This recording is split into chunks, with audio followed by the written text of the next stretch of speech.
ഇപ്പോൾ concept of a rigid body വളരെ important ആണ്. മെക്കാനിക്സിൽ എല്ലാ ബോഡീസും റിജിഡ് ആയിട്ടാണ് നമ്മൾ അസ്യൂം ചെയ്യുന്നത്. എന്താ ഈ റിജിഡ് ബോഡി എന്ന് പറഞ്ഞാൽ, അതായത് ഞാനിപ്പോൾ ഈ ഒരു ബോഡിയാണ്ട് ഈ ഒരു സാധനത്തിനെ ഞാൻ ഇങ്ങനെ വലിച്ചുകൊണ്ട് പോകണം. ഈ വലിക്കുമ്പോൾ ഈ ഫോഴ്സ് കൊടുക്കുമ്പോൾ ഈ ബോഡി ഡീഫോം ചെയ്യാൻ സാധ്യതയുണ്ട്. ഡീഫോം എന്ന് പറഞ്ഞാൽ എന്താ? ഡീഫോമേഷൻ സംഭവിക്കാൻ സാധ്യതയുണ്ട്. ഈ ഡീഫോമേഷൻ സംഭവിക്കുന്ന ബോഡീസിനെ നമുക്ക് റിജിഡ് ബോഡി എന്ന് പറയാൻ പറ്റത്തില്ല. ഡീഫോം സംഭവിച്ചാൽ ഒരുപാട് പ്രശ്നങ്ങളുണ്ട്. കാര്യം അതിൻ്റെ ആ ബോഡിയുടെ ആ ഫോഴ്സിൻ്റെ എഫക്റ്റൊക്കെ നമ്മൾ പഠിക്കുമ്പോൾ ഏത് ഡയറക്ഷനിൽ അതിൻ്റെ ഷേപ്പ് എന്താണ് ഡിഫോമേഷൻ സംഭവിച്ചത്, അതിൻ്റെ ഷേപ്പ് എങ്ങനെ മാറി, സൈസ് മാറിയോ, അങ്ങനെയുള്ള കുറേ കോംപ്ലിക്കേഷൻസ് വരും. അപ്പോൾ ഒരു ബോഡി ഇവിടെ ഉണ്ടെങ്കിൽ, ഇപ്പോൾ ഇതൊരു ബോഡിയാണെന്ന് വെച്ചോ, ഈ ബോഡിയിൽ എഫ് എന്ന് പറയുന്ന ഒരു ഫോഴ്സ് ഞാനിപ്പോൾ ഇവിടെ ഇങ്ങനെ എന്ത് ചെയ്തു, അപ്ലൈ ചെയ്തു. ഈ എഫ് എന്ന് പറയുന്ന ഫോഴ്സ് അപ്ലൈ ചെയ്യുമ്പോൾ ഈ ബോഡിക്ക് ഡിഫോമേഷൻ ഉണ്ട്. അതിൻ്റെ ഷേപ്പ് മാറിക്കഴിഞ്ഞാൽ അത് റിജിഡ് ബോഡി അല്ല. ഷേപ്പ് മാറിയാൽ ഒരുപാട് കൺസ്ട്രെയിൻസ് വീണ്ടും വരും. അതായത് ഈ ഒരു ഫോഴ്സ് ഈ ഒരു പോയിന്റ്, ഇപ്പോൾ എ എന്ന് പറയുന്ന പോയിന്റ് ആക്ട് ചെയ്തപ്പോൾ ഈ എ എന്ന് പറയുന്ന പോയിന്റിന് കുറച്ച് ഡിസ്പ്ലേസ്മെൻറ്റ് സംഭവിച്ചു. അതായത് എ എന്ന് പറയുന്ന പോയിന്റ് ഇപ്പുറത്തോട്ട് മാറി, ഇപ്പുറത്തെ സൈഡിലോട്ട് മാറിക്കഴിഞ്ഞാൽ അതിന് ഡിഫോമേഷൻ സംഭവിച്ചോ ഡിഫ്ലക്ഷൻ സംഭവിച്ചു എന്നാണ്. അപ്പോൾ ഡിഫോമേഷൻ സംഭവിച്ചാലും സംഭവിക്കാത്ത ബോഡീസിനെയാണ് നമ്മൾ എന്ത് ബോഡീസായിട്ട് കൺസിഡർ ചെയ്യുന്നത്? റിജിഡ് ബോഡി ആയിട്ട് കൺസിഡർ ചെയ്യുന്നത്. അപ്പോൾ ഒരു ഫോഴ്സ് അപ്ലൈ ചെയ്താലും അതിൻ്റെ ഡിഫോമേഷൻ സംഭവിച്ചില്ലെങ്കിൽ ആ ബോഡി എന്തായിട്ട് മാറും? റിജിഡ് ബോഡി ആയിട്ട് മാറും. ഇപ്പോൾ ഈ എഫ് എന്ന് പറയുന്ന ഒരു ഫോഴ്സ് അപ്ലൈ ചെയ്തപ്പോൾ ഈ ബോഡിയുടെ ഷേപ്പാണ്ട് എ എന്ന സ്ഥലത്തേക്കാണ്ട് ഇതേപോലെ വരച്ചിട്ട് ഇങ്ങനെ ഇതേപോലെയാണെന്ന് ഞാൻ സങ്കല്പിക്കുക, നിങ്ങൾ സങ്കല്പിക്കുക. ഇപ്പോൾ ഈ എ എന്ന് പറയുന്ന പോയിന്റിലാണ്ട് ഇവിടെ ഇരുന്ന പോയിന്റ്, എ എന്ന് പറയുന്ന ഈ പോയിന്റ് ഇതായിരുന്നു. എ എന്ന് പറയുന്ന പോയിന്റ് ഇപ്പോൾ ഇങ്ങോട്ട് മാറിയെന്ന് വെച്ചോ. അപ്പോൾ എ എന്തായി?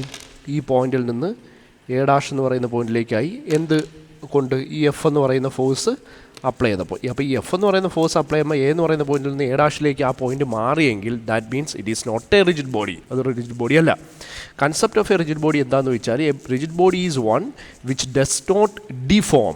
ഡിഫോം ചെയ്യുക എന്ന് പറഞ്ഞാൽ അതിൻ്റെ ഷേപ്പ് മാറുക, സൈസ് മാറുക. Does not deform when subjected to external forces. പുറത്തു നിന്നുള്ള ഫോഴ്സസ് കൊടുക്കുമ്പോൾ ഡിഫോം ചെയ്യാത്ത ബോഡീസാണ് നമ്മുടെ റിജിഡ് ബോഡീസ് എന്ന് പറയുന്നത്. നോർമലി ബോഡീസിന് ചെറിയ ഡിഫോമേഷനൊക്കെ സംഭവിക്കും, ഫോഴ്സസ് അപ്ലൈ ചെയ്യുമ്പോൾ ചെറിയ ഡിഫോമേഷനൊക്കെ സംഭവിക്കും. ബട്ട് കമ്പാരിറ്റീവ്ലി അതിൻ്റെ ഓവറോൾ ഡയമെൻഷൻ നമ്മൾ കൺസിഡർ ചെയ്യുമ്പോൾ ആ പോയിന്റിനുണ്ടായ ഡിഫോമേഷൻ ഭയങ്കര ചെറുതാണെങ്കിൽ it can be consider as A rigid body. അതിൻ്റെ ഒരു ഉപയോഗം, the concept of rigid body simplifies the problems in engineering mechanics. Engineering മെക്കാനിക്സിലെ പ്രോബ്ലംസ് സിംപ്ലിഫൈ ആവും. അല്ലെങ്കിൽ ഈ പോയിന്റിനുണ്ടായ ഡിസ്പ്ലേസ്മെൻ്റ് ഏത് ഡയറക്ഷനിലാണ് ഡിസ്പ്ലേസ്മെൻറ്റ് ഉണ്ടായത്, ആ പോയിന്റിന് ഡിഫോമേഷൻ സംഭവിച്ചത് പ്ലെയിൻസിന് out of the plane deformation ആണോ, അത് ഏത് പ്ലെയിനിലാണ് ഉണ്ടായത്, ഏത് ഡയറക്ഷനാണോ, അങ്ങനെ ഒരുപാട് കോംപ്ലിക്കേഷൻസ് അതിനകത്തേക്ക് ആഡ് ചെയ്യപ്പെടും. അപ്പം നോർമലി ബോഡീസ് എല്ലാം റിജിഡായിട്ട് കൺസിഡർ ചെയ്തിട്ടുണ്ടാണ് ചെയ്യുന്നത്. ബട്ട് ഇത് ഡിഫോമേഷൻ നടക്കുന്ന സമയത്തുള്ള എഞ്ചിനീയറിംഗ് മെക്കാനിക്സോ അല്ലെങ്കിൽ മെക്കാനിസം അല്ലെങ്കിൽ മെക്കാനിക്സ് ഓഫ് സോളിഡ്സ് എന്നൊക്കെ പറയുന്ന രീതിയിലായിരിക്കും നിങ്ങൾ എന്ത് ചെയ്യുന്ന സബ്ജക്ട്സിൻ്റെ അണ്ടറിലായിരിക്കും നിങ്ങൾ പഠിക്കുന്നത്. അല്ലെങ്കിൽ അഡ്വാൻസ്ഡ് മെക്കാനിക്സ് ഓഫ് സോളിഡ്സിലൊക്കെ ആയിരിക്കും നിങ്ങളിങ്ങനെ ഡിഫോമേഷൻ നടക്കുന്ന സമയത്ത് ആ ബോഡി എക്സ്പീരിയൻസ് ചെയ്യുന്ന കാര്യങ്ങളെക്കുറിച്ചുള്ള അനാലിസിസും കാര്യങ്ങളൊക്കെ പഠിക്കുന്നത്. അപ്പോൾ എഞ്ചിനീയറിംഗ് മെക്കാനിക്സിൻ്റെ ബേസിക്സിൽ we are dealing with the problems where the bodies are considered to be rigid. ആ റിജിഡ് ആണെന്നുള്ള കൺസെപ്റ്റിലാണ് നമ്മൾ എന്ത് ചെയ്യുന്നത്, പ്രോബ്ലംസ് പഠിക്കാൻ പോകുന്നത്. ദാറ്റ് മീൻസ് ഫോഴ്സ് അപ്ലൈ ചെയ്താലും ആ ബോഡിയുടെ ഷേപ്പോ സൈസോ മാറത്തില്ല. അപ്പോൾ ഇത്രയും വായിച്ച് നോക്കാവുന്നേ ഉള്ളൂ, ഇത് എഴുതി വെക്കാവുന്നേ ഉള്ളൂ. ഇനി പ്രിൻസിപ്പിൾ ഓഫ് ട്രാൻസ്മിസിബിലിറ്റിയും നമ്മുടെ എഞ്ചിനീയറിംഗ് മെക്കാനിക്സ് പഠിക്കാൻ പോകുമ്പോഴത്തേക്കും നമ്മൾ അറിഞ്ഞിരിക്കേണ്ട ഒരു പ്രധാനപ്പെട്ട ഒരു കാര്യമാണ്. നമുക്ക് പ്രിൻസിപ്പിൾ ഓഫ് ട്രാൻസ്മിസിബിലിറ്റി എങ്ങനെ ചെയ്യാമെന്ന് വെച്ചാൽ, നമ്മളൊരു ബോഡി, ഇതുപോലുള്ളൊരു ബോഡിയിൽ ഒരു ഫോഴ്സ് അപ്ലൈ ചെയ്യുന്നതിനെ കുറിച്ചാണ് നമ്മൾ സംസാരിച്ചുകൊണ്ടിരിക്കുന്നത്. അപ്പോൾ ഞാൻ പറയുന്നു, ഇപ്പോൾ എ എന്ന് പറയുന്ന ഒരു പോയിന്റ്, ഈ എ എന്ന് പറയുന്ന പോയിന്റിലേക്ക് ഒരു ഫോഴ്സ് എന്ത് ചെയ്യുന്നു, വന്ന് ആക്ട് ചെയ്യുന്നു എന്ന് പറയുകയാണ്. അപ്പോൾ ആ ഫോഴ്സ് വന്ന് ആക്ട് ചെയ്തതാണ് ഈ ഒരു ഡയറക്ഷനിലാണ് വന്ന് ആക്ട് ചെയ്തത്. നമ്മുടെ വെക്ടറിനെ കുറിച്ചും സ്കാലറിനെ കുറിച്ചും ഈ വീഡിയോയിൽ തന്നെ പറയും. അപ്പോൾ എന്നാലും നമുക്കിപ്പോൾ ഇത്ര ആലോചിക്കും, ഈ ഒരു ഡയറക്ഷനിൽ ഇതിലേക്ക് ഒരു ഫോഴ്സ് വന്ന് ആക്ട് ചെയ്തു. ഈ ഫോഴ്സിന് പ്രത്യേകം ഇപ്പോൾ എഫ് ഈസ് ഈക്വൽ ടു എത്രയാണ്, 5 ന്യൂട്ടനാണ് ഞാനിവിടെ വന്ന് ആക്ട് ചെയ്തതെന്ന് വെക്കാം. അപ്പോൾ ഇത് ആക്ച്വലി ആക്ട് ചെയ്ത എ എന്ന് പറയുന്ന പോയിന്റിലാണ്. അതായത് ഞാനിങ്ങനെ ഒരു ബോഡി വെച്ചിട്ട് ഞാനിപ്പോൾ എന്താ പറയുകയാണെങ്കിൽ, എക്സാമ്പിൾ പറയുകയാണെങ്കിൽ ഈ 6 എന്ന് പറയുന്ന പോയിന്റിലാണ് ഈ ഒരു ഫോഴ്സ് കൊണ്ടുവന്നാണ്ട് ഇങ്ങനെ തള്ളിക്കൊടുത്തത്. അപ്പോൾ ഈ 6 എന്ന് പറയുന്ന പോയിന്റിൽ ഇങ്ങനെ തള്ളുമ്പോഴത്തേക്ക് ആ ഫോഴ്സ് കൊണ്ട് ഈ ബോഡിക്ക് ഒരു എഫക്റ്റ് ഉണ്ടായി. ബോഡി താണ്ട നീങ്ങുന്നുണ്ട്, ബോഡി നീങ്ങുന്നുണ്ട്. പക്ഷേ ആക്ച്വലി ഇതിൻ്റെ അനാലിസിസ് നടത്തുമ്പോൾ ഇതേ എഫക്റ്റ് തന്നെയായിരിക്കും ഈ ബോഡി ഇതേ ലൈനിൽ. ഇപ്പം ഇതല്ലേ എൻ്റെ ലൈൻ ഓഫ് ആക്ഷൻ ഇത് പോയിന്റ് ഓഫ് ആക്ഷൻ എന്ന് പറയുന്നത് 6 എന്ന് പറയുന്ന പോയിന്റിലാണ്. ബട്ട് തൊട്ടുപുറത്ത് ഇവിടെയും നമുക്ക് പറയാൻ പറ്റും, അതിലും ഇതേ എഫക്റ്റ് തന്നെയായിരിക്കും ഈ ബോഡി കൊടുക്കുന്നത്, ഈ ഫോഴ്സ് കൊടുക്കുന്നത്. അതായത് ഒരു പോയിന്റിൽ നിന്ന് മറ്റൊരു പോയിന്റിലേക്ക് ഒരേ ലൈൻ ഓഫ് ആക്ഷനുള്ള ഫോഴ്സസിനെ നമുക്ക് ആണ് എന്ന് പറയാനായിട്ട് പറ്റും. അതെന്തുകൊണ്ടാണ്, നമുക്ക് എങ്ങനെ പ്രൂവ് ചെയ്യാൻ പറ്റും? ഇപ്പോൾ സപ്പോസ് ഇവിടെ ഇതേ ലൈനിലുള്ള എഫ് എന്ന് പറയുന്ന ഫോഴ്സ് ആക്ട് ചെയ്ത ഇതേ ലൈൻ നമ്മൾ വരച്ചേക്കുന്നുണ്ട്, ഈ ലൈനിലുള്ള ഒരു പോയിൻ്റാണ് ബി. ഞാനിവിടെ കൺസിഡർ ചെയ്യുന്നു, ഇപ്പോൾ എ എന്ന് പറയുന്ന പോയിന്റിൽ ഒരു ഫോഴ്സ് ഉണ്ടല്ലോ, എ എന്ന് പറയുന്ന പോയിന്റിലാണ് നമ്മളിപ്പോൾ ഇവിടെ ആക്ട് ചെയ്ത ഫോഴ്സ്, ഇങ്ങോട്ട് ആക്ട് ചെയ്ത ഫോഴ്സ് ഇപ്പോൾ എത്രയാണ്, 5 ന്യൂട്ടൺ എന്ന് പറയുന്ന ഫോഴ്സ് ഉള്ളത്. അപ്പോൾ ഈ ബി എന്ന് പറയുന്ന ഫോഴ്സ് പോയിന്റിലും ഞാൻ എന്ത് ചെയ്യാണ്, ഒരു 5 ന്യൂട്ടൺ എന്ത് ചെയ്യാണ്, ഇതിൻ്റെ എഫക്റ്റ് ഇപ്പം നമ്മളിപ്പോൾ ഒരു ബോഡിയിലേക്ക് ഒരു ഫോഴ്സ് അങ്ങോട്ട് കൊടുത്തു, അപ്പോൾ അതേ ഫോഴ്സ് തിരിച്ചു കൊടുത്താൽ, അതേ ഫോഴ്സ് അപ്പുറത്തും തിരിച്ചു കൊടുത്താൽ രണ്ട് ഫോഴ്സും കൂടെ എന്ത് ചെയ്ത് പോകും, ക്യാൻസലായി പോകും. അപ്പോൾ ബി എന്ന് പറയുന്ന പോയിന്റിൽ ഞാൻ ആ ഒരു സൈഡിലേക്ക് 5 ന്യൂട്ടൺ കൊടുത്തു, തിരിച്ച് ഇങ്ങോട്ടുള്ള ഡയറക്ഷനിലും 5 ന്യൂട്ടൺ കൊടുത്തു. അപ്പോൾ ഇത് രണ്ടും തമ്മിൽ ഒരു വ്യത്യാസമില്ല, ഇത് രണ്ടും ഒരേ കൺസെപ്റ്റാണ്, ഒരേ എഫക്റ്റാണ് ഫോഴ്സിനുണ്ടാകുന്ന കാര്യം. ഇവിടെ കൊടുത്ത ഫോഴ്സിൻ്റെ ഒരു പ്രത്യേകത, ആ ഫോഴ്സ് ഓപ്പോസിറ്റ് ഡയറക്ഷൻസിൽ 2 ഫോഴ്സാണ് കൊടുത്തത്, അങ്ങോട്ടും ഇങ്ങോട്ടും. അപ്പോൾ ഇത് രണ്ടും കൂടെ എന്ത് ചെയ്ത് പോകും, നെറ്റ് എഫക്റ്റ് ക്യാൻസൽ ഔട്ട് ചെയ്ത് 0 ന്യൂട്ടനാണ് ഇതിൻ്റെ എഫക്റ്റ്. ബിയിലപ്പോൾ എക്സ്ട്രാ ഫോഴ്സ് ഒന്നും പിന്നെ വരുന്നില്ല. അപ്പോൾ എന്ത് ഇൻ എഫക്റ്റ് ഈ 5 ന്യൂട്ടൺ എന്തിൽ കൊടുക്കുന്ന എ എന്ന് പറയുന്ന പോയിന്റിൽ ആക്ട് ചെയ്യുന്ന എഫക്റ്റ് മാത്രമേ ഈ ബോഡിക്ക് ഇപ്പോഴും അനുഭവിക്കുന്നുള്ളൂ, ഈ രണ്ടാമത്തെ ഫിഗറിലും അനുഭവിക്കുന്നുള്ളൂ. A figure, B figure. B ഫിഗറിൽ നമ്മളിപ്പോൾ 6 എന്ന് പറയുന്നത്, നമ്മളിപ്പോൾ ഇതേപോലെ 6 നമ്മൾ കൊടുക്കുമ്പോൾ ഉണ്ടാകുന്ന എഫക്റ്റ് തന്നെ ഇവിടെ ഇപ്പോൾ ഏതെങ്കിലും ഒരു പോയിന്റിൽ അങ്ങോട്ടും ഇങ്ങോട്ടും ഒരു ഫോഴ്സ് കൊടുത്താൽ ആ എഫക്റ്റ് തന്നെ ഉണ്ടാകുന്ന ആ 2 ഫോഴ്സും കൂടെ ക്യാൻസൽ ഔട്ട് ചെയ്ത് പോയിരിക്കുക. അപ്പോൾ ആ ഒരു സംഭവം നമ്മുടെ മനസ്സിൽ വെച്ചുകൊണ്ട് ഇപ്പോൾ ഇത് ക്യാൻസൽ ഔട്ട് ചെയ്ത് പോവുകയാണെങ്കിൽ ഞാൻ opposite and equal force, equal opposite ഫോഴ്സസിനെ നമുക്ക് എന്താക്കി കളയാം, ക്യാൻസൽ ചെയ്ത് കളയാം. അതാണെങ്കിൽ ഞാൻ എടുക്കാൻ പോകുന്ന ഫോഴ്സ് എന്ന് പറഞ്ഞാൽ ഈ ഡയറക്ഷനിലാണ് ഈ ഒരു ഫോഴ്സും ഈ ഒരു ഫോഴ്സും ഈ ഒരു ഫോഴ്സും കൂടെ കൺസിഡർ ചെയ്താൽ അത് രണ്ടും കൂടെ ക്യാൻസൽ ചെയ്ത് കളയില്ലേ. ഇത് 5 ന്യൂട്ടൺ, അതായത് F is equal to 5 newton. ഈ ഫോഴ്സും ഇത് ഏത് ഡയറക്ഷനാണ്, ആ ഡയറക്ഷനാണ്, പോസിറ്റീവ് ഡയറക്ഷനായിട്ട് എടുക്കാം. ഇങ്ങോട്ടുള്ള ഇത് നെഗറ്റീവ് ഡയറക്ഷൻ, അപ്പോൾ ഇത് നെഗറ്റീവ് ഡയറക്ഷനാണ്. അപ്പോൾ ഇത് രണ്ടും കൂടെ ക്യാൻസൽ ഔട്ട് ചെയ്ത് പോയാൽ ഇവിടെ ഈ ബോഡിയിൽ സ്റ്റിൽ ഇവിടെ എ എന്ന് പറയുന്നൊരു പോയിൻ്റ് ഉണ്ട്, ഇവിടെ ഈ ബി എന്ന് പറയുന്ന പോയിൻ്റ് പോലെ ഇവിടെ ബി എന്ന് പറയുന്ന പോയിൻ്റ് ഉണ്ട്. ഈ 2 ഫോഴ്സും ക്യാൻസൽ ഔട്ട് ചെയ്ത് പോകുന്ന രീതിയിൽ ഞാൻ കൺസിഡർ ചെയ്ത് കഴിഞ്ഞാൽ ഈ ഒരു ഫോഴ്സ് മാത്രമല്ലേ പിന്നെ ഇവിടെ ഉള്ള ബാക്കിയുള്ളത്. അതായത് ആ ഫോഴ്സ് എന്ന് പറയുന്നത് എത്ര വാല്യൂ ആണ്, 5 ന്യൂട്ടൺ. അത് എഫ് ഈസ് ഈക്വൽ ടു 5 ന്യൂട്ടനാണ് അവിടെ ബാക്കിയുള്ളത്. അതായത് എയിലുണ്ടായിരുന്ന ഫോഴ്സിനെ ഞാൻ തിയററ്റിക്കലി തന്നെ ബി എന്ന് പറയുന്ന പോയിന്റിലേക്ക് എന്ത് ചെയ്തു, ട്രാൻസ്മിറ്റ് ചെയ്താലും ആ ബോഡിക്ക് എഫക്റ്റ് ഒന്നും ഉണ്ടാവില്ല, വേറെ ഡിഫറൻസിന് എഫക്റ്റ് ഉണ്ടാവില്ല. ഈ എഫ് എന്ന് പറയുന്ന 5 ന്യൂട്ടൺ എന്ന് പറയുന്നത് എ എന്ന് പറയുന്ന പോയിന്റിൽ ഉണ്ടാക്കുന്ന അതേ എഫക്റ്റ് തന്നെയായിരിക്കും ആ ഫോഴ്സിൻ്റെ അതേ ലൈനിലുള്ള വേറൊരു പോയിന്റ് ബിയിൽ ഞാൻ എന്ത് വരച്ചാലും 5 ന്യൂട്ടൺ വരച്ചാലും. അപ്പോൾ ഈ ഒരു ഫോഴ്സ് ആക്ട് ചെയ്യുന്ന ലൈനിൽ എവിടെ വേണമെങ്കിലും, ഇപ്പോൾ സി എന്ന് പറയുന്ന പോയിന്റ്, അപ്പോൾ ബോഡിയിൽ ഉണ്ടാക്കുന്ന എഫക്റ്റാണ്. ഇപ്പോൾ സി എന്ന് പറയുന്ന പോയിന്റ്, ഡി എന്ന് പറയുന്ന പോയിന്റ്, എവിടെ വേണമെങ്കിലും ഈ 5 ന്യൂട്ടൺ എനിക്ക് റെപ്രസെൻറ്റ് ചെയ്ത് പ്രോബ്ലംസ് ചെയ്യാം. അതാണ് principle of transmissibility of forces എന്ന് പറയുന്നത്. അപ്പോൾ അത് തിയററ്റിക്കലി പ്രൂവ് ചെയ്യുകയാണ് ഞാൻ ചെയ്തത്. കാര്യം എന്താണ്, ഒരു പോയിന്റ് എടുത്തു, ആ പോയിന്റിൽ ഇതേപോലെ ഇവിടെ ആക്ട് ചെയ്ത ഫോഴ്സിന് ഈക്വൽ ഓപ്പോസിറ്റ് കൊടുത്തു, എന്നിട്ട് അവിടുത്തെ പോയിന്റ് കൺസിഡർ ചെയ്തതിന് പകരം എയും ബിയും കൂടെ നമ്മൾ കൺസിഡർ ചെയ്തു. എയും ബിയും കൂടെ കൺസിഡർ ചെയ്യുമ്പോൾ അതേ ലൈനിലായതുകൊണ്ട്, സെയിം ലൈനിലായതുകൊണ്ട് നമുക്ക് എന്താണ്, ഈക്വൽ ഓപ്പോസിറ്റ് ഫോഴ്സസ് എയിൽ ആക്ട് ചെയ്യുന്ന ഫോഴ്സിനെയും ബിയിൽ ആക്ട് ചെയ്യുന്ന ഒരു ഫോഴ്സിനെയും നെഗ്ലക്റ്റ് ചെയ്യാം. അപ്പോൾ ബിയിൽ ആക്ട് ചെയ്യുന്ന വേറൊരു ഫോഴ്സ് അവിടെ ബാക്കി വന്നു. ആ ബാക്കി വന്ന ഫോഴ്സ് വെച്ചുകൊണ്ട് നമുക്ക് പറയാൻ പറ്റും എ എന്ന് പറയുന്ന പോയിന്റിൽ ആക്ട് ചെയ്ത ഫോഴ്സ് തിയററ്റിക്കലി ബി എന്ന് പറയുന്ന പോയിന്റിലേക്ക് നമ്മൾ ട്രാൻസ്മിറ്റ് ചെയ്തു എലോങ് ദ ലൈൻ. ഇതാണ് എലോങ് ദ ലൈൻ. ആ ലൈനിൽ ഉള്ളതേ പറ്റത്തുള്ളൂ, എവിടെയും നമുക്ക് കൊണ്ട് എന്ത് ചെയ്യാൻ പറ്റില്ല, പിടിപ്പിക്കാൻ പറ്റത്തില്ല. അപ്പോൾ നമുക്കിവിടെ ഒരു ബോഡി ഉണ്ട്, ഇപ്പോഴത്തെ ആ ബോഡിയിൽ ഇവിടെ എ എന്ന് പറയുന്ന ഒരു പോയിന്റിൽ ഒരു ഫോഴ്സ് ആക്ട് ചെയ്യുന്നു. ഇപ്പോൾ എത്രയാണ്, എ എന്ന് പറയുന്നത്, ഇതിപ്പോൾ എ എന്ന് പറയുന്ന ഒരു പോയിൻ്റാണ്, ഇതിൽ ആക്ട് ചെയ്യുന്ന ഫോഴ്സ് ഇപ്പോൾ 10 ന്യൂട്ടൺ ആണെന്ന് വയ്ക്കുക. എനിക്ക് ഈ ലൈനിൽ ഇപ്പോൾ ഈ ലൈൻ ഇങ്ങനെ ഒഴുകുക, അപ്പോൾ എ എന്ന് പറയുന്ന പോയിന്റ് ഈ ലൈനിൽ എവിടെ വേണമെങ്കിലും ആ 10 ന്യൂട്ടൺ എനിക്ക് എന്ത് ചെയ്യാൻ പറ്റും, പിടിപ്പിക്കാൻ പറ്റും. പക്ഷേ ബി ഇപ്പുറത്തോട്ട് മാറിയിരിക്കുക, ഇവിടെ കൊണ്ടുവന്ന് 10 ന്യൂട്ടൺ പിടിപ്പിച്ചാൽ ഇത് രണ്ടും രണ്ടാണ്. ഇതൊരിക്കലും ഈക്വൽ എന്ന് നമുക്ക് എന്ത് ചെയ്യാൻ പറ്റില്ല, പറയാൻ പറ്റത്തില്ല. എ എന്ന് പറയുന്ന പോയിന്റിൽ എവിടെ വേണമെങ്കിലും ആ 10 ന്യൂട്ടൺ എന്ത് ചെയ്യാൻ പറ്റും, എ എന്ന് പറയുന്ന പോയിന്റിൽ കൂടെ കടന്നു പോകുന്ന ഈ ലൈനിൽ എവിടെ വേണമെങ്കിലും നമുക്ക് ഈ 10 കൂട്ടം കൊണ്ട് പിടിപ്പിക്കാം. പക്ഷേ വേറൊരു ലൈനിൽ നിന്ന് മാറി അപ്പുറവും പിടിപ്പിച്ച് കഴിഞ്ഞാൽ അത് രണ്ടും എന്തല്ല, ഈക്വൽ. അതാണ് പ്രിൻസിപ്പിൾ ഓഫ് ട്രാൻസ്മിസിബിലിറ്റി. അപ്പോൾ the force transmits along A line. അതാണ് പറയുന്നത്. The principle of transmissibility States that the point of application of A force can be transmitted along it's line of action.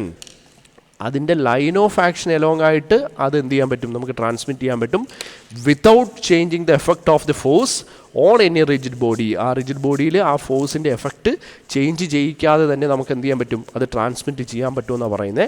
അതിനെയാണ് principle of transmissibility എന്ന് നമ്മൾ എന്ത് ചെയ്യുന്നത്, പറഞ്ഞ് represent ചെയ്യുന്നത്. So അതാണ് അത്ര. ഇനി സ്കാലേഴ്സും വെക്ടേഴ്സും, നമുക്ക് വെക്ടേഴ്സിനെ കുറിച്ചും സ്കാലേഴ്സ് ക്വാണ്ടിറ്റീസിനെ കുറിച്ചും ഒക്കെ നിങ്ങൾ പഠിച്ചിട്ടുണ്ട്. Physical quantities, fundamental quantities, derived quantities എന്നൊക്കെ പറഞ്ഞ് കൊച്ചു ക്ലാസ്സിൽ പറഞ്ഞിട്ടുള്ളതാണ്. അപ്പോൾ അതുപോലെ തന്നെ നമുക്ക് ക്വാണ്ടിറ്റീസുമായിട്ട് റിലേറ്റ് ചെയ്ത സാധനങ്ങളാണ് നമ്മൾ ഇനി പഠിക്കാൻ പോകുന്നത്. അപ്പോൾ first of all scalar quantities എന്ന് പറഞ്ഞാൽ എന്താണ്, അത് മാഗ്നിറ്റ്യൂഡ് മാത്രമുള്ള ഒരു സാധനം, മാസ്. ഇപ്പോൾ ഒരു ബോഡി ഇവിടെ ഉണ്ടെന്ന് വെക്കുക. അപ്പോൾ ഒരു ബോഡി ഇവിടെ ഉണ്ടെന്ന് പറയുന്നത് ആ ബോഡിയുടെ മാസ് എന്ന് പറയുന്നത് ഇപ്പോൾ എം ഈസ് ഈക്വൽ ടു, ബോഡിക്ക് എം ആണ് mass, M is equal to 5 kilogram എന്ന് ഞാൻ പറയുമ്പോഴത്തേക്ക് അതിൻ്റെ ഡയറക്ഷൻ പറയേണ്ട കാര്യമില്ല. ആ ബോഡി എവിടെ ഇരുന്നാലും എം ഈസ് ഈക്വൽ ടു എത്രയാണ്, 5 കിലോഗ്രാം തന്നെയാണ്, അല്ലേ? അപ്പം അതിൻ്റെ മാസ് എന്ന് പറയുന്നതിന് ഡയറക്ഷൻ പറയേണ്ട കാര്യമില്ല. എവിടെ ഇരുന്നാലും m=5 കിലോഗ്രാം എന്ന് അല്ല നമ്മൾ സ്കാലാർ പറയുമ്പോൾ പറയേണ്ടത്. ഇങ്ങനെ പറയണം, ആ 5 കിലോഗ്രാം എന്ന് പറയുന്ന സാധനത്തിന് ഒരു പെർട്ടിക്കുലർ ഡയറക്ഷൻ ഇല്ല. അതിനെന്ത് മാത്രമേ ഉള്ളൂ, അതിൻ്റെ ക്വാണ്ടിറ്റി മെഷർമെൻറ്റിന് ഒരു ഡയറക്ഷൻ നമ്മൾ പറയേണ്ട കാര്യമില്ല. സ്പീഡിന് നമ്മൾ ഡയറക്ഷൻ പറയാൻ പറ്റും. കാര്യം സ്പീഡ് എന്ന് പറയുമ്പോഴത്തേക്കും വെലോസിറ്റിയും തമ്മിൽ നിങ്ങൾ എന്ത് ചെയ്യരുത്, കൂട്ടിക്കുറച്ച് കളയരുത്. സ്പീഡ് എന്ന് പറയുമ്പോൾ നമുക്ക് ഇങ്ങനെ എസ് ഡാ പോലെ പോകുന്ന സാധനമാണ്. അതായത് ഇപ്പോൾ ഇങ്ങനെ പോകുന്നതാണ് സ്പീഡ്. അല്ലെ ഏത് വഴി കൂടെയും പോകുന്നത് സ്പീഡാണ്. അപ്പോൾ ഈ സ്പീഡിൻ്റെ കേസിൽ നമുക്ക് ഡയറക്ഷൻ നമ്മൾ ഇമ്പോർട്ടൻ്റ് അല്ല, അങ്ങോട്ട് വളഞ്ഞ് തിരിഞ്ഞൊക്കെ പോകും. സ്പീഡ് എത്രയാണ്, ഇപ്പോൾ 5 km/h ആണ് സ്പീഡ് എന്ന് ജസ്റ്റ് പറഞ്ഞു വെക്കലേ ഉള്ളൂ. അതും മാഗ്നിറ്റ്യൂഡ് മാത്രമേ ഉള്ളൂ. അതിന് പർട്ടിക്കുലർ ഡയറക്ഷൻ നമുക്ക് എന്ത് ചെയ്യാൻ പറ്റില്ല, പറയാൻ പറ്റില്ല. ഡിസ്റ്റൻസും അതേപോലെ തന്നെ, ഒരു പോയിന്റിൽ നിന്ന് തുടങ്ങി മറ്റൊരു പോയിന്റ് പറയുമ്പോൾ അത് എങ്ങനെ വേണോ ആ ഡിസ്റ്റൻസ് പല രീതിയിൽ നമുക്ക് പർട്ടിക്കുലർ ഡയറക്ഷനല്ല നമുക്ക് ഡിസ്റ്റൻസ് എന്ത് ചെയ്യില്ല പറയില്ല. ഡയറക്ഷനും കൂടെ കയറുമ്പോഴാണ് അത് ഡിസ്പ്ലേസ്മെൻ്റ് ആവുന്നത്. ആ ഒരു പർട്ടിക്കുലർ 2 പോയിൻറ്റ്സിനിടയ്ക്കുള്ള ഒരു പർട്ടിക്കുലർ ഡയറക്ഷനുള്ള ഡിസ്പ്ലേസ്മെൻ്റ് ആണ്, ഡിസ്റ്റൻസാണ് ഡിസ്പ്ലേസ്മെൻ്റ് ആവുന്നത്. അപ്പോൾ ഡയറക്ഷൻ കയറിയില്ല. ഡിസ്റ്റൻസ് എന്ന് പറഞ്ഞാൽ ഇപ്പോൾ നമ്മളിപ്പോൾ ഈ പോയിന്റ്, ഇപ്പോൾ എ എന്ന് പറയുന്ന ഒരു പോയിന്റ്, ബി എന്ന് പറയുന്ന പോയിന്റ്, ഇതിന് എയിൽ നിന്ന് ബിയിലേക്ക് എത്തുന്നത് നമുക്ക് തോന്നുന്ന രീതിയിൽ പല സ്ഥലത്തൂടെയൊക്കെ പോയി ഇവിടെ എത്താം. അപ്പോൾ ആ എത്തിയത് ഞാൻ എത്ര സഞ്ചരിച്ചു, ആ സഞ്ചരിച്ചു എന്നുള്ള പറഞ്ഞ സാധനം മാത്രമേ ഉള്ളൂ. അത് ഡിസ്റ്റൻസ് എന്ന് പറയുന്നത് എന്തല്ല, നമ്മൾ ഡയറക്ഷൻ പറഞ്ഞല്ല നമ്മൾ ഡിസ്റ്റൻസ് പറയുന്നത്. ഡിസ്റ്റൻസ് = എത്ര, 10 കിലോമീറ്റർ എന്ന് പറയത്തേ ഉള്ളൂ. അത് ഏത് ഡയറക്ഷനിൽ പോയാൽ, ഇപ്പോൾ ഇപ്പുറത്തൂടെ പോയാലോ അപ്പുറത്തൂടെ പോയാലോ എന്നൊന്നും പറയില്ല. ഓരോ പോയിന്റിലും ഡയറക്ഷൻ മാറിക്കൊണ്ടിരിക്കുകയാണ്. അപ്പോൾ അത് സ്പെസിഫിക് അല്ല. ടൈം എന്ന് പറയുന്നത് ഒരു ഫിസിക്കൽ ക്വാണ്ടിറ്റിയാണ്. 5 സെക്കൻഡ്, 3 സെക്കൻഡ്, 4 സെക്കൻഡ്, ടൈമിന് ഡയറക്ഷൻ ഇല്ല. അതിപ്പോൾ എന്തൊക്കെ പറഞ്ഞാലും ടൈമിൻ്റെ കാര്യത്തിൽ നമ്മൾ എന്ത് പറയില്ല, ഡയറക്ഷൻ ഇത്രയാണ്, മുകളിലോട്ട് പോയാൽ ഇത്ര, ടൈം 5 സെക്കൻഡ് മുകളിലോട്ടാണ് പോയത്, ടൈം 5 സെക്കൻഡ് 4ലോട്ടാണ് പോയത്, ടൈം 5 സെക്കൻഡ് താഴോട്ടാണ് പോയി, അങ്ങനെ പറയാൻ പറ്റത്തില്ലല്ലോ. അപ്പോൾ ഒരു പർട്ടിക്കുലർ ഡയറക്ഷൻ പറയാൻ പറ്റില്ല. അപ്പം the quantities which is defined as the physical quantity അല്ലെങ്കിൽ the quantities only with magnitude, no direction ഇല്ലാത്ത ക്വാണ്ടിറ്റീസാണ് സ്കേലാർ ക്വാണ്ടിറ്റീസ്. വെക്ടേഴ്സ് എന്ന് പറയുമ്പോഴത്തേക്ക് അതിൻ്റെ ഡയറക്ഷൻ ഭയങ്കര ഇമ്പോർട്ടൻ്റാണ്. അപ്പോൾ ഈ ഡയറക്ഷനും കൂടെ വെച്ചിട്ട് അതിൻ്റെ ഒരു എഫക്റ്റ്, ആ ക്വാണ്ടിറ്റിയുടെ എഫക്റ്റ് നമുക്ക് പഠിക്കാൻ പറ്റും. Example velocity. അപ്പോൾ വെലോസിറ്റി അല്ലെങ്കിൽ ഡിസ്പ്ലേസ്മെൻറ്റ്. അപ്പോൾ ഡിസ്പ്ലേസ്മെൻറ്റ് തന്നെ എടുക്കുക. നമ്മളിപ്പോൾ എയ്ക്കും ബിക്കും ഇടയ്ക്കുള്ള കാര്യം തന്നെ പറയുവാണ്. അപ്പോൾ ഡിസ്റ്റൻസ് അവിടെ ഉണ്ടല്ലോ. ഡിസ്പ്ലേസ്മെൻറ്റ് എന്ന് പറയുമ്പോൾ എയിൽ നിന്ന് ബിയിലേക്കാണ് ഞാൻ പോകുന്നതെങ്കിൽ ഇതിനിടയ്ക്കുള്ള ഷോർട്ടസ്റ്റ് ഡിസ്റ്റൻസിനെയാണ് ഡിസ്പ്ലേസ്മെൻറ്റ് എന്ന് പറയുന്നത്. അപ്പോൾ എയിൽ നിന്നാണോ ബിയിലേക്ക് പോകുന്നത്, ബിയിൽ നിന്നാണോ എയിലേക്ക് പോകുന്നത് ഇമ്പോർട്ടൻ്റ് ആണ്. അതിനൊരു പർട്ടിക്കുലർ ഡയറക്ഷൻ. ഇപ്പോൾ എയിൽ നിന്നാണ് ബിയിലേക്ക് പോയതെങ്കിൽ ദിസ് ഈസ് ദ ഡിസ്പ്ലേസ്മെൻറ്റ്. അപ്പോൾ ആ ഡിസ്പ്ലേസ്മെൻറ്റ് നടന്നത് ഈ ഡയറക്ഷനിലാണ്. അതായത് ഈ പോയിൻ്റ് എടുത്താലും അതിൻ്റെ ഡയറക്ഷൻ ഇത് തന്നെ. ഇതിനിടയ്ക്കുള്ള ഒരു പോയിൻ്റ് എടുത്താലും ഡയറക്ഷൻ ഇതാണ്. It is not change with respect to time. അപ്പം ഒരു പർട്ടിക്കുലർ ഇൻസ്റ്റൻറ്റിൽ നമ്മൾ ഡയറക്ഷൻ ചേഞ്ച് ചെയ്ത് നമ്മൾ സ്പെസിഫൈ ചെയ്ത് പറയേണ്ട കാര്യം ഇമ്പോർട്ടൻ്റ് ആണ്. കാര്യം ഈ ഒരു ഡയറക്ഷനിൽ പോകുമ്പോഴാണ് ഈ ഒരു വാല്യൂ ഡിസ്പ്ലേസ്മെൻറ്റ് എത്രയാവുന്നത്. ഇത് 10 കിലോമീറ്റർ ആണെങ്കിൽ ചിലപ്പോൾ ഒറ്റ സ്ട്രേറ്റ് ലൈൻ ഡിസ്റ്റൻസ് ചിലപ്പോൾ 5 കിലോമീറ്ററേ കാണത്തുള്ളൂ. അപ്പോൾ ഇത് ഭയങ്കര ഇമ്പോർട്ടൻ്റ് ആണ്. It's A vector. ഇതൊരു വെക്ടർ ക്വാണ്ടിറ്റിയാണ്. അപ്പം ഡിസ്പ്ലേസ്മെൻറ്റ് പറയുമ്പോൾ it should be A vector quantity. അത് ഡയറക്ഷൻ ചേർത്ത് വേണം നമ്മൾ പറയാൻ. പിന്നെ വെലോസിറ്റി പറയുമ്പോൾ നമുക്ക് സ്പീഡ് പറഞ്ഞു, എ ടു ബി പോകുമ്പോൾ ഡിസ്റ്റൻസ് കവർ ചെയ്യുമ്പോൾ വെലോസിറ്റി പറയുന്നത് ഡിസ്പ്ലേസ്മെൻറ്റ് ബൈ ടൈമാണ്. അത് ഡിസ്റ്റൻസ് ബൈ ടൈം വെച്ചിട്ട് നമ്മൾ സ്പീഡാണ് പറയുന്നത്. അപ്പോൾ ഡിസ്റ്റൻസിന് ഒരു പർട്ടിക്കുലർ ഡയറക്ഷൻ നമ്മൾ സ്പെസിഫൈ ചെയ്യിക്കേണ്ടെന്ന് നമ്മൾ തീരുമാനിച്ചത് കൊണ്ട് സ്പീഡിനും ഡിസ്റ്റൻസ് ബൈ ടൈമിനും എന്തില്ല, ഡയറക്ഷൻ ഇല്ല. പക്ഷേ ഡിസ്പ്ലേസ്മെൻറ്റ് ഡയറക്ഷൻ ഉള്ളിടത്തോളം വെലോസിറ്റി കണ്ടുപിടിക്കുന്നത് ഡിസ്പ്ലേസ്മെൻറ്റ് ബൈ ടൈമാണ്. ഡിസ്റ്റൻസ് ബൈ ടൈമിന് നമ്മൾ സ്പീഡ് എന്നാണ് നമ്മൾ ഡിനോട്ട് ചെയ്യുന്നത്. അപ്പോൾ ഡിസ്പ്ലേസ്മെൻറ്റിന് ഡയറക്ഷൻ ഉള്ളിടത്തോളം വെലോസിറ്റിക്ക് എന്തുണ്ടാവും, ഡയറക്ഷൻ. ഫോഴ്സ്, നമുക്കിവിടെ ഒരു ബോഡി ഉണ്ട്, നമുക്ക് നേരത്തെ പറഞ്ഞ പോലെ ഇവിടെ ഒരു ബോഡി ഉണ്ട്. ഈ ബോഡിയിലേക്ക് ഞാൻ ഇങ്ങോട്ടൊരു ഫോഴ്സ് കൊടുത്താൽ അത് ഏത് ഡയറക്ഷനിലേ മൂവ് ചെയ്യത്തുള്ളൂ, ഈ ഡയറക്ഷനിലേ മൂവ് ചെയ്യത്തുള്ളൂ.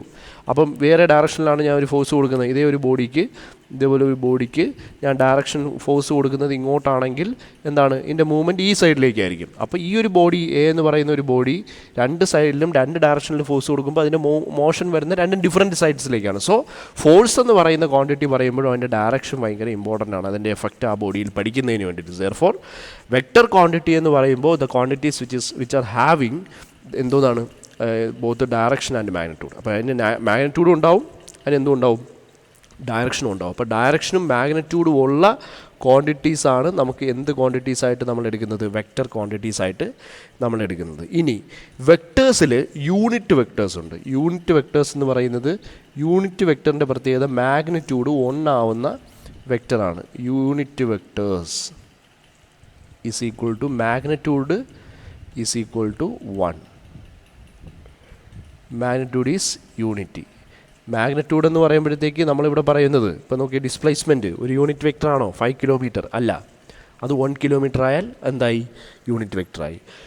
Force F is equal to 20 newton എന്ന് പറഞ്ഞു. അത് മാഗ്നിറ്റ്യൂഡ് ആണ് പറഞ്ഞിരിക്കുന്നത്. ഡയറക്ഷൻ എവിടെ നോക്കിയേ പറ്റൂ, നമ്മളിവിടെ നോക്കിയേ പറ്റൂ. അപ്പോൾ ഡയറക്ഷൻ ഇവിടെ നോക്കുമ്പോഴത്തേക്ക് ഡയറക്ഷൻ ഇവിടെ തന്നിട്ടുണ്ട്.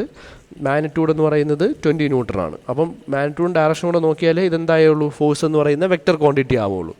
ഇനി യൂണിറ്റ് വെക്റ്റർ എന്ന് പറയുന്നത് യൂണിറ്റ് ആവണമെങ്കിൽ ഫോഴ്സ് ഈസ് ഈക്വൽ ടു എത്രയാവണം, 1 ന്യൂട്ടൺ ആവണം. അപ്പോൾ ഇതാണ് എൻ്റെ പരിപാടി. അപ്പോൾ ഇതിന് യൂണിറ്റ് വെക്റ്റർ എന്ന് പറയുന്നത് മാഗ്നിറ്റ്യൂഡ് ഈസ് യൂണിറ്റി ആയിട്ടുള്ള വെക്റ്റേഴ്സിനെ യൂണിറ്റ് വെക്റ്റേഴ്സ് എന്ന് പറയും. അപ്പോൾ ഇനി ഒരു പ്രശ്നം എന്ന് പറയുന്നത്, നമുക്ക് ഈ ഡയറക്ഷൻ്റെ കളി വരുമ്പോഴത്തേക്ക് നമുക്ക് എക്സ് ഡയറക്ഷനുണ്ട്, വൈ ഡയറക്ഷനുണ്ട്, ഇസഡ് ഡയറക്ഷനുണ്ട്.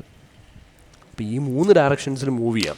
ഈ 3 ഡയറക്ഷനും നമ്മൾ എന്ത് ചെയ്യും വേണം, സ്പെസിഫൈ ചെയ്യുകയും വേണം. ഒരു പ്രോബ്ലം എടുക്കുമ്പോഴത്തേക്ക് ഈ 3 ഡയറക്ഷൻസും നമുക്ക് സ്പെസിഫൈ ചെയ്യേണ്ടതായിട്ടും വരും.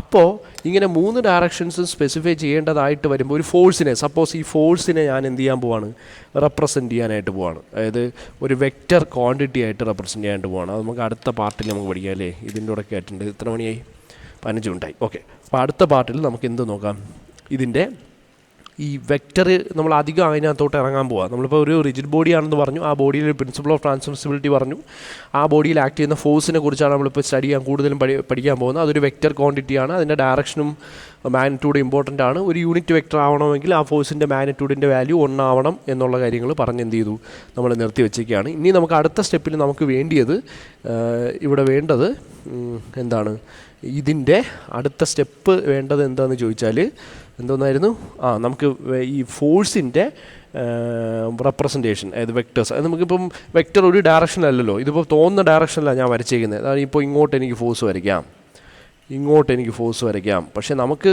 നോർമലി ഈ ഡയറക്ഷൻ നമ്മളെങ്ങനെ അറിയും? ഇവിടെ ഈ 20 F is equal to 20 newton എന്ന് പറഞ്ഞാൽ ഡയറക്ഷൻ എനിക്ക് അറിയാൻ പറ്റുന്നുണ്ടോ? ഇതൊരു വെക്റ്ററാണ്. വെക്റ്ററാണെന്ന് കാണിക്കുമ്പോഴത്തേക്ക് ഞാൻ മുകളിൽ കണ്ട ഇങ്ങനെ ഒരു ഡയറക്ഷൻ ഇടും. ഡയറക്ഷൻ കാണിക്കുന്ന ഒരു സിമ്പിൾ ഇടുന്നു. Displacement is equal to 5 kilometre. അപ്പോൾ ഡിസ്പ്ലേസ്മെൻറ്റ് എസ് ആണ് നമ്മൾ പറയുന്നത്. എസ് മോളുടെ ഒരു സിമ്പിൾ ഇടും. ഇങ്ങനെ ഒരു ആരോ ഇട്ടിട്ട് 5 കിലോമീറ്റർ ഒരു പർട്ടിക്കുലർ ഡയറക്ഷനിലാണ് അത് പോയിരിക്കുന്നത് എന്ന് എനിക്ക് മനസ്സിലാവാൻ വേണ്ടിയിട്ടാണ്. അഥവാ ഇതൊരു എന്താണെന്ന് മനസ്സിലാവാൻ വേണ്ടിയിട്ടാണ്, വെക്റ്റർ ആവാണെന്ന് മനസ്സിലാവും. അപ്പോൾ ഈ വെക്റ്ററിൽ ഈ ആരോ ഇട്ടതുകൊണ്ട് മാത്രം നമുക്ക് ഡയറക്ഷൻ അറിയാൻ പറ്റത്തില്ല. ഈ മാഗ്നിറ്റ്യൂഡ് 5 കിലോമീറ്റർ എന്ന് നോക്കിയാൽ 5 നോക്കിയാലും എനിക്ക് ഡയറക്ഷൻ അറിയാൻ പറ്റത്തില്ല. ആ ഡയറക്ഷൻ എങ്ങനെ അറിയാൻ പറ്റുന്ന രീതിയിൽ ഒരു വെക്റ്ററിനെ റെപ്രസെൻറ്റ് ചെയ്യാം എന്നുള്ളതാണ് നമ്മൾ എന്ത് ചെയ്യാൻ പോകുന്നത്, അടുത്ത ഒരു പാർട്ടിൽ പഠിക്കാൻ പോകുന്നത്. അതിൽ ഏറ്റവും ഇമ്പോർട്ടൻ്റ് ആയിട്ട് നമ്മൾ ഉപയോഗിക്കുന്നത് യൂണിറ്റ് വെക്റ്റേഴ്സ് എന്ന് പറയുന്ന ഒരു കൺസെപ്റ്റ് ഉണ്ട്. അത് വെക്റ്ററിൻ്റെ മാഗ്നിറ്റ്യൂഡ് 1 ആവുന്ന എന്താണ് വെക്റ്റേഴ്സിനെയാണ് നമ്മൾ എന്ത് പറയുന്നത്, യൂണിറ്റ് വെക്റ്റേഴ്സ് എന്ന് നമ്മൾ പറയുന്നത്. സോ നമുക്കത് അടുത്ത പാർട്ടിൽ പറയാം. ഇപ്പോൾ ഒരു ഫോഴ്സാണ്, ഒരു ഫോഴ്സ് വെക്റ്ററിനെ നമുക്ക് എങ്ങനെ റെപ്രസെൻറ്റ് ചെയ്യാം, അതിൻ്റെ ഡയറക്ഷൻസ് മനസ്സിലാവുന്ന രീതിയിൽ അടുത്ത സ്റ്റെപ്പിൽ നമ്മൾ വീണ്ടും പറയും. ആ ഫോഴ്സ് വെക്റ്ററിനെ റെപ്രസെൻറ്റ് ചെയ്തിട്ട് അടുത്ത സ്റ്റെപ്പിൽ നമ്മൾ പറയും എങ്ങനെ ആ ഫോഴ്സ് വെക്റ്റർ വെച്ചുകൊണ്ട് ഡയറക്ഷൻ നമുക്ക് എന്ത് ചെയ്യാൻ പറ്റും, അറിയാൻ പറ്റും എന്നുള്ളതും നമ്മൾ പറയും.